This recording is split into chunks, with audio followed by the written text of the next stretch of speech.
Olha, destaques da economia, falando sobre os indicadores, a Denise tem uma convidada, mas antes, duas rápidas informações. A Embraer teve um prejuízo, cresceu 23%, atingindo 160 milhões de reais no primeiro trimestre.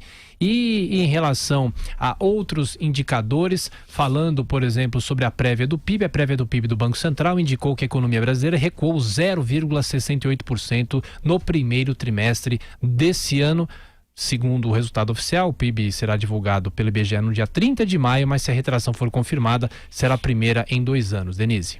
É exatamente isso. Nós vamos falar sobre o BCBR, sobre o andamento geral da economia, com a Zeina Latifi, que é economista-chefe da XP Investimentos. Zeina, bom dia. Bom dia. Bom, acho que vale lembrar os números, o Thiago falou apenas do trimestre. No mês de março, a retração, de acordo com o BCBR, ficou em 0,28%, sobre março do ano passado, menos 2,52%, no trimestre, menos 0,68%, e aí em 12 meses, a variação acumulada, ainda positiva, ficou em 1,05%. Zeina, já se esperava números negativos, mas com essa intensidade? Olha, não com essa intensidade. Se a gente for aqui recapitular qual que era o sentimento no final do ano passado, quer dizer, uma análise que eu via com frequência, ainda que não concordando, é que o ano eleitoral, muitas empresas represaram planos de investimento, de contratação, e uma vez passada a eleição, teria, portanto, aí, projetos sendo desengavetados. E a gente notou que isso não aconteceu, né? Nós tivemos o contrário, essa retração do PIB. É verdade que tem fatores como o Brumadinho impactando, mas acho que tem algo mais sério acontecendo com a nossa economia. E ainda, para piorar, os indicadores de confiança que vinham recuperando tiveram uma inflexão, tanto a confiança dos empresários quanto dos consumidores. E isso, de fato, é um elemento a mais para a gente ficar preocupado. Quando a gente olha os vários vetores, os vários fatores que influenciam a economia no curto prazo, a gente está falando de uma economia que está sem motor para crescer. Se fica muito na expectativa da aprovação da reforma da Previdência, se isso ocorrer até o terceiro trimestre, Zeina, você acha que consegue produzir algum resultado? Até que ponto se pode ter expectativa em relação à retomada do crescimento? Não a questão fiscal, que é fundamental mesmo, mas crescimento da economia. Olha, Denise, eu acho que a coisa é mais complexa. A gente não tem clareza, né? É um governo que tem muitos talentos ali, tem muita gente séria trabalhando, eu não tenho dúvida em relação a isso. Em alguns casos a gente vê até já entregas, como por exemplo as concessões do ministro Tarcísio, ministro de Infraestrutura, mas é um governo que está muito sem rumo. E, infelizmente, errando muito na política. É muita divergência interna, e aí o empresário, ele olha esse quadro, é claro, a confiança cai.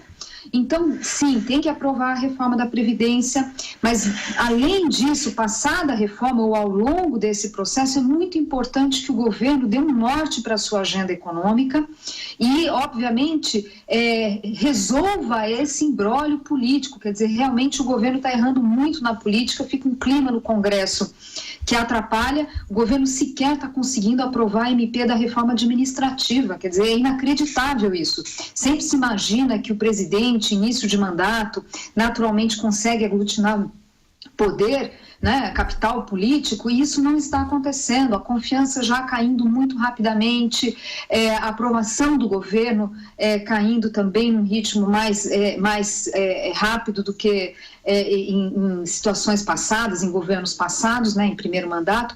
Então, enfim, a reforma da Previdência é crucial, mas ela não resolve, né, nem resolve o problema e não dá conta dessa sensação de um governo que não tem um foco, que não está ali com um norte. Em matérias relevantes aí da economia, porque a gente percebe que tem muitas ideias sendo lançadas para tentar alavancar um desempenho melhor.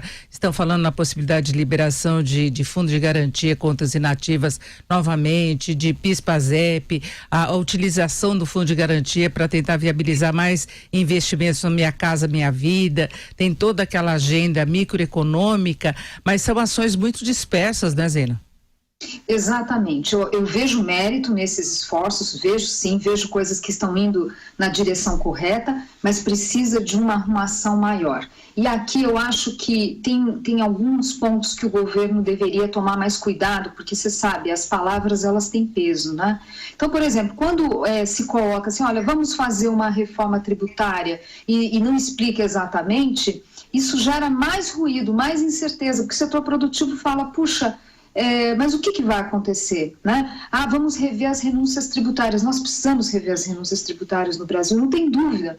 Mas isso tem que ser fruto de diálogo, de conversa. Se você joga temas de reforma tributária sem dizer exatamente o que ou de reavaliação de renúncias, dos chamados gastos tributários, isso é mais ruído. Né? O setor produtivo fala, pô, caramba, não sei qual que é o plano desse governo, eu não sei qual que vai ser a carga tributária para o meu setor no próximo ano.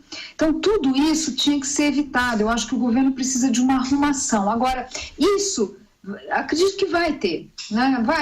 Acredito que em algum momento a gente vai começar a ver essas coisas ficando mais sólidas. Eu acho que o que atrapalha é que um presidente passa uma ideia assim, de pouca convicção em relação à necessidade de reformas. Eu vejo a convicção do ministro da Fazenda, mas eu não vejo do presidente. E, de novo, os erros da política, porque tem determinados erros na economia que você até consegue, de alguma forma, corrigir. Por exemplo, vamos pegar quando houve a intervenção no preço do diesel da Petrobras. Felizmente, o ministro Paulo Guedes conseguiu reverter. Mas os erros da política são mais difíceis de serem corrigidos, né? Porque envolve confiança, e confiança é uma coisa que demora mais para ser conquistada.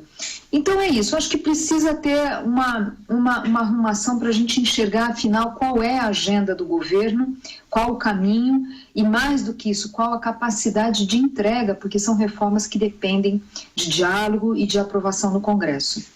E por enquanto que nós temos no horizonte é um crescimento muito fraco neste ano. Eu só queria acrescentar mais um dado, Zeina, antes de nós encerrarmos, que a Serasa divulgou hoje o balanço do Dia das Mães e houve, de acordo com esse levantamento, a primeira queda em 3 anos de vendas no Dia das Mães. Então já é um dado do mês de maio e uma data que é muito importante para o comércio. O IBCBR se refere ao primeiro trimestre. Diante desses dados, qual a tua projeção quanto à expansão da economia, dadas as condições atuais? Denise, é muito preocupante. Nessa questão do Dia das Mães, acho que vale a pena um comentário. É muito comum períodos que as famílias estão ali apertando o cinto.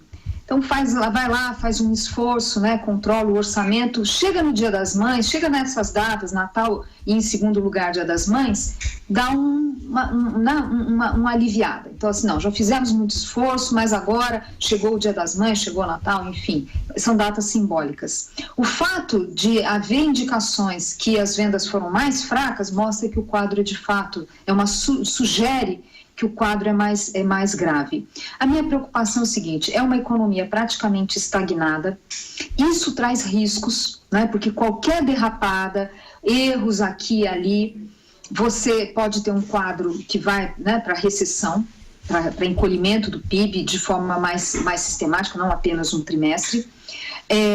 O baixo crescimento ou esse quadro de estagnação deixa o país muito mais sensível a acidentes de percurso, né? Paralisação daqui, greve dali, enfim. Então, o crescer pouco traz muitas, ou né, não crescer, no caso, uma economia quase estagnada, isso tem consequências, né? Não é um equilíbrio que a gente fala que, né, é um equilíbrio muito instável. Qualquer coisinha a gente pode ter um PIB negativo. Então, por hora, acredito que a gente vai ter um crescimento do PIB abaixo do ano passado, e acho que tem que ficar de olho, porque realmente o ambiente econômico está muito perigoso. Tem coisas que não é o modelo de projeção que vai dizer para a gente, né? Quando eu rodo ali meu modelo de projeção, não indica um crescimento zero ou uma recessão, não é isso, mas o fato do ambiente estar mais arriscado, mais perigoso, mais suscetível a acidentes de percurso, isso eu acho que tem que ser levado em consideração. Então,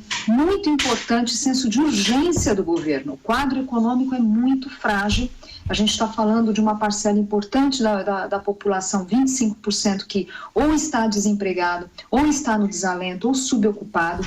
Muitos chefes de família nessa situação, que significa que por trás, né, o chefe de família, que é o esteio, quer dizer, por trás tem muita gente sofrendo também. Então, esse senso de urgência, focar naquilo que é relevante, o que é relevante é a economia, a economia, a economia.